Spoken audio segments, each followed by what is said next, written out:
12월 1일 생생 주식입니다. 자, 어느덧 이제 올해의 마지막 12월 달이 시작이 됐습니다. 올해도 이제 거의 다 지나갔네요. 오늘 한국 증시의 흐름 한번 전반적으로 살펴보는 시간을 갖도록 할게요.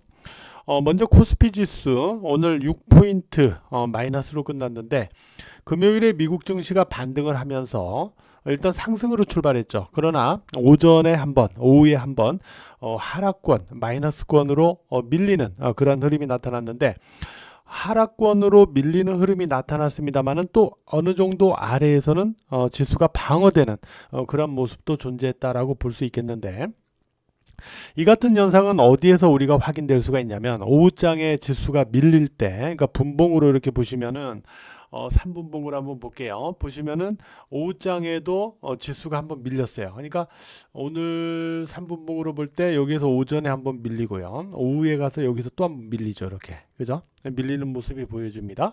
근데 이 시점에서 어떤 현상이 나타나냐면 보시면은 코스피의 프로그램 물량을 보세요. 오히려 어떻게 돼요? 매수 쪽으로 확대가 되죠. 그죠? 왜 매수 쪽으로 확대가 됐냐면 외국인 투자자들이 코스피 선물과 현물에서 매수를 해줬기 때문입니다. 또 지수는 밀렸지만 외국인 매수로 프로그램 매수가 확대되는 그런 현상이 나타났던 거죠. 그러다 보니까 지수가 전반적으로 하방에서 다시 방어가 되는 거예요. 자, 이 얘기는 뭐냐면 자, 지금은 전저점인 바로 여기와 20일 이평선 여기 이 사이에서 지금 지지와 공방이 벌어지고 있는 거거든요. 자, 이 상태에서 지금 지지와 공방이 벌어지고 있다는 거 우리가 상승 후에 이렇게 가는 가격 조정과 상승 후에 이렇게 가는 기간 조정으로 갈 때는 다르다고 그랬어요. 지금 코스피 지수는 이 기간 조정의 성격을 갖고 움직이고 있다라고 보면 될 것 같습니다. 그리고 상승 후 기간 조정으로 과열 해소를 보인다는 점은 이때도 우리가 확인을 했지만은 궁극적으로 아직 상승이 더 남아있다라는 걸 말해주고 있거든요. 그래서 코스피는 바로 이 부분을 염두하면서 후속 흐름을 점검할 필요가 있다라는 거고 단기적으로는 여기와 전저점 20일 이평선 위로 이 두 가지를 기준점으로 해서 체크해 나가시면 될 것 같아요. 그 다음에 코스닥 지수입니다. 코스닥 지수 금요일에 이어서 오늘도 상대적인 우위의 흐름을 보여준 건 맞아요. 다만 지수가 막 올라가다가 어느 정도 선에서 저항이 되면서 탄력이 둔화되는 그런 모습이 나타났죠. 이 같은 현상은 왜 나타났냐면 먼저 첫 번째 전고점에서 이렇게 빠져 내려갔던 조종이 있었어요. 그죠? 60일 이평선 하향까지 내려갔었죠. 그리고 나서 다시 급하게 반등을 하니까 전고점에서 한번 걸리는 거예요. 이거는 한번 걸리게 돼 있어. 그러니까 이게 상승을 갔다가 이게 여기도 이렇게 빠졌던 흐름이 급하게 올라오면 여기서는 한번 걸리게 돼 있어요. 그 흐름이 한번 나타났던 거고 이게 5일 이평선하고 오늘 고점하고 보세요. 이격이 많이 벌어져 있죠. 간격이. 요게 단기 이격 과다하고 맞물리면서 저항이 된 거다라고 보시면 돼요. 그죠? 근데 저항이 이러한 형식에 의해서 전고점에서 나타나긴 나타났는데 그렇다고 해서 지수가 확 밀리거나 그런 게 아니죠. 윗꼬리는 생겼지만은 그래도 플러스권에서 흐름을 유지해 줬죠.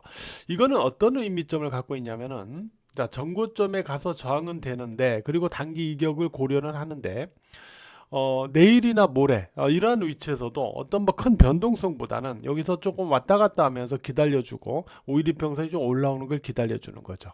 그리고 나서 5일 이평선하고 이격이 좀 좁혀졌을 때 결국은 다시 또 전고점 여기를 넘어가는 그런 흐름으로 연결될 가능성이 높다라는 점을 일단 말해주고 있거든요.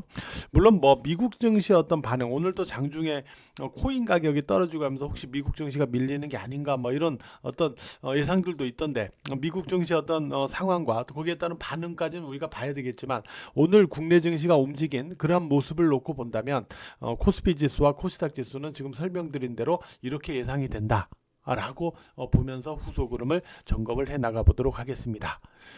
오늘의 특징주는 바로 여기에서 나타났어요. 어디에서 나타났냐면 바로 동진 세미켄과 솔브레인입니다. 이쪽을 중심으로 움직이면서 오늘 반도체 전공정 쪽에서 상승 흐름이 나타났죠. 원익 QNC나 주성 엔지니어링, PSK 이와 같은 전공정 장비나 소재 뭐 이런 쪽에서 오늘 전반적으로 반등 시도가 있었는데, 특히 동진 세미캠과 솔브레인의 상승이 좀 특징적이었다라고 볼 수가 있겠어요. 이거는 왜 나타났냐면 바로 이 부분 때문입니다.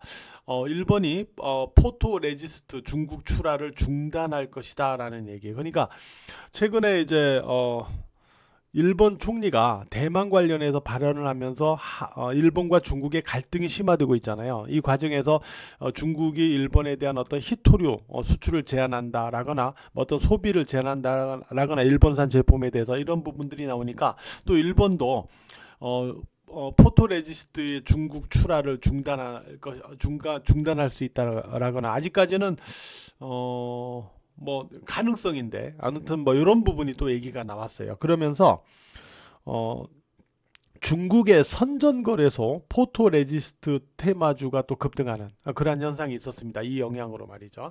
근데 세계 포토레지스트 시장 개요를 놓고 볼 때 일본이 약 70% 이상을 이러한 기업들이 장악하고 있거든요. 그래서 이거를 갖다가 중국의 출하를 사실상 중단하게 된다면은 이렇게 된다면은 중심쿼지나 창신 메모리와 같은 이런 중국 기업들의 생산에 차질 가능성이 있다. 이렇게 되면 한국이 반사이익을 받을 수가 있다. 바로 이 논리 때문에 동진세미겐과 솔브레인의 상승이 오늘 특징으로 나타났던 거죠. 이런 거는 이제 일본과 중국의 이런 어떤 상황들을 계속 예의주시하면서 우리가 전반적으로 가져가야 될 것 같고요.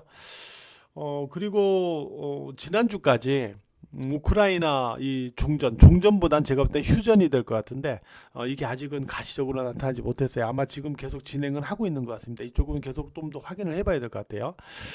그리고 삼성전자 같은 경우는 제가 말씀드린 10만 2천 원에 정확하게 지금 지지 안착이 안 되죠. 이 얘기는 뭐냐면 삼성전자가 어느 정도 여기를 올라가서 지지를 해주고 움직인다면 여기 이렇게 빠르게 올라갈 수가 있는데, 이게 다시 하향한다라는 건 여기서 아직은 공방이 있다라는 소리예요.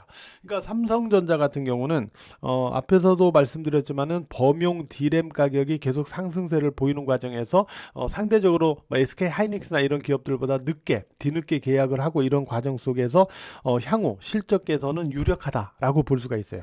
좀 더 유력하다라는 거죠. 여기다 이제 12월이니까 또 배당 관련 메리트도 있어요. 이런 부분들을 감안해서 삼성전자가 아래로 뭐 꺾어지거나 뭐 이러지는 않을 겁니다만은 일단 이런 현상을 놓고 보면은 약간은 매물 공방이 있다라는 건 조금 시간은 잡아먹고 있다는 소리거든요.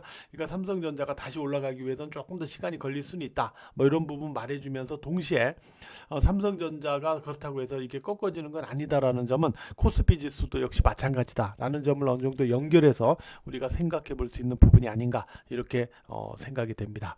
자, 12월의 첫 거래일이었는데요. 오늘 하루도 매매하시느라고 모두 고생 많으셨습니다.